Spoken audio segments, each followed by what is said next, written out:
The day HR searched my office while I was on break was the moment I realized how quickly loyalty evaporates when fear enters the room, because I had spent 8 years at Calderon Financial quietly keeping the compliance engine running while executives took credit for clean audits they barely understood.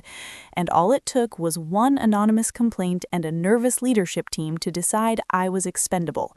It started innocently enough with an email asking me to step out for lunch and take the rest of the afternoon off, which felt strange because I had a deadline that afternoon, but I didn't argue, and when I returned the next morning, my badge no longer worked, and I was escorted into a conference room by two HR reps who wouldn't meet my eyes.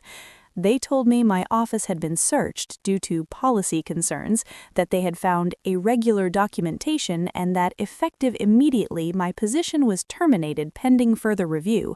And I remember sitting there stunned, not angry, just hollow, because no one would explain what they were accusing me of or why they hadn't simply asked. I packed my things under supervision like a criminal, handed over my laptop, and walked out past coworkers who suddenly found the floor fascinating. And for a few days I questioned everything, until my phone rang.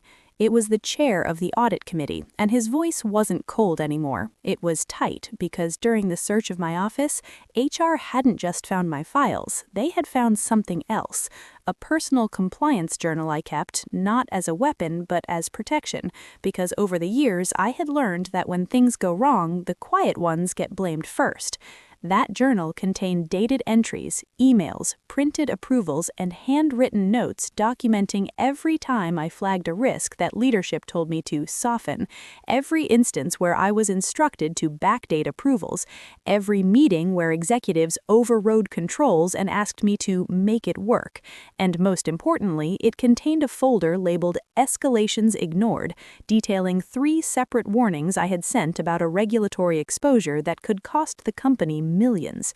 HR thought it was incriminating. The audit committee realized it was explosive.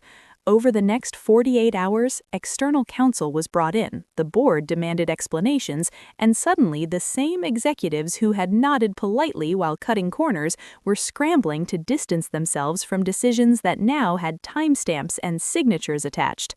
I was called back in, not rehired, not apologized to, but questioned, carefully, because now they needed my cooperation, and I answered honestly, calmly, without embellishment, because the truth was already devastating enough. By the end of the week, the narrative had flipped completely. My firing was labeled procedurally flawed, the HR director was placed on leave, and 2 senior VPs resigned to pursue other opportunities, though everyone knew why. What stunned me most wasn't the downfall, it was how fast it happened once evidence surfaced, because for years I had been told to be patient, to trust leadership, to keep my head down, and yet the moment documentation appeared, the entire hierarchy collapsed like it had been built on cardboard. The company issued a quiet settlement and asked me to sign an NDA, which I did, not because I felt silenced, but because I didn't need to shout anymore. The people who mattered already knew.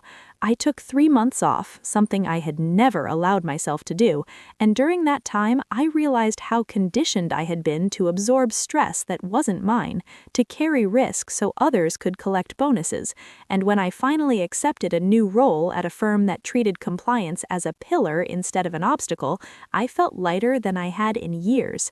Occasionally, I hear updates from former coworkers, whispers about restructuring, about audits, about how things aren't the same without Lauren, and I don't take satisfaction in that because revenge wasn't my goal, clarity was.